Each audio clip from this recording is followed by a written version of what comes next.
नमस्कार. मी जास्वंदी. ओळखलं ना मला? माझ्यात वेगळं काय आहे?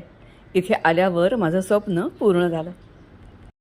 मी प्रथम होतो एका बागेत. खूप फुलायचं म्हणून माझी निवड केली रोप बनवण्यासाठी. मग मी गेलो नर्सरीत.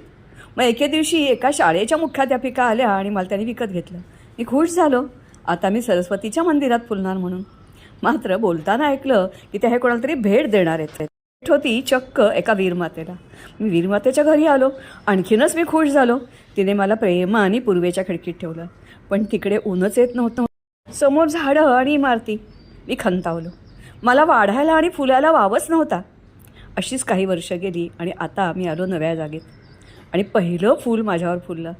कारण मला साथ संगत आहे इतर झाडांची. अर्थातच त्यांच्यामुळे आणि भरपूर ऊन यामुळे माझं स्वप्न पूर्ण झालं. माझा फुलण्याचा धर्म मी निभावला म्हणून.